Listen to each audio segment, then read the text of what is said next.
Nama saya Dr. Furkon Satriadi Pradana, saya dokter spesialis jantung di Rumah Sakit DKT Dr. Sutarto, Yogyakarta.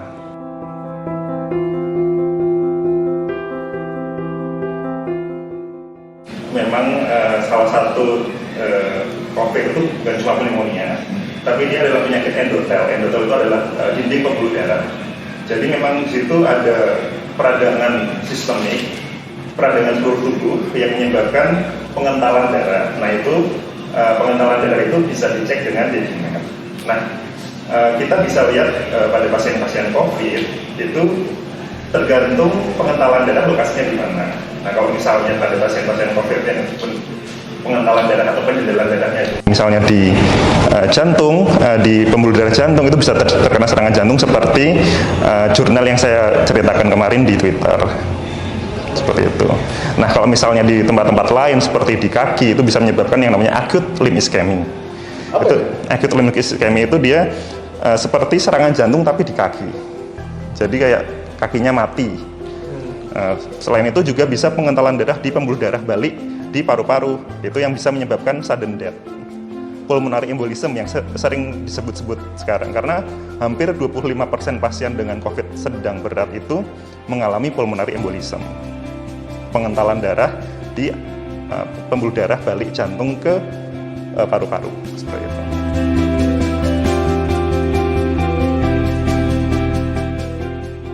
Yang berisiko pengentalan darah itu sebenarnya semuanya berisiko, tapi kita bisa lebih fokus kepada pasien-pasien yang usianya di atas 60 tahun, kemudian punya komorbid seperti diabetes mellitus, kemudian hipertensi atau darah tinggi. Kemudian sekarang ada lagi karena pasien-pasien yang belum divaksin, seperti itu.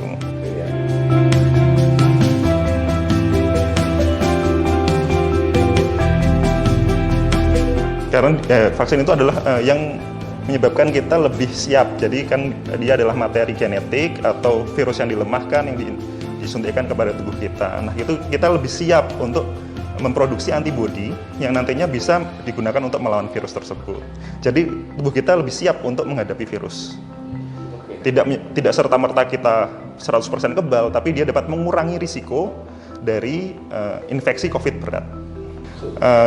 Studinya kalau misalnya pasien-pasien dengan sebelum divaksin itu kira-kira 2-4% meninggal. Sedangkan ketika sudah divaksin, risikonya turun menjadi 0,1%. Memang masih ada risiko meninggal, tapi sangat lebih turun dibandingkan dengan pasien-pasien yang tidak divaksin. Seperti itu.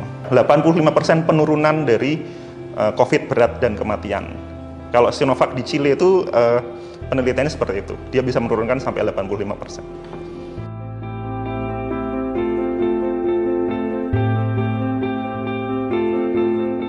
Saran kepada masyarakat Indonesia dan Yogyakarta khususnya, kalau misalnya ada kesempatan vaksin apapun yang sudah disetujui oleh pemerintah, sebaiknya langsung kita daftar dan segera divaksin jika tidak mempunyai kelainan-kelainan yang dilarang oleh dokter. Jadi yang sehat, yang mempunyai penyakit yang disetujui oleh dokter, sebaiknya ambil vaksin yang terdekat segera, karena itu dapat mengurangi kematian dan COVID berat pada pasien, seperti itu.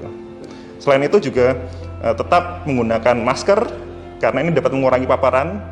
Yang penting adalah jangan sampai terkena paparan. Jadi mindset kita adalah pencegahan lebih baik daripada pengobati, seperti itu. Termasuk dalam penyakit-penyakit jantung, diabetes maupun hipertensi. Iya, saya sangat mendukung penggunaan masker. Jadi selama pandemi saya justru malah tidak pernah sakit karena kita sangat-sangat menjaga protokol kesehatan, menggunakan masker, cuci tangan, dan tidak dekat-dekat dengan orang yang stranger atau orang-orang yang baru. Seperti itu.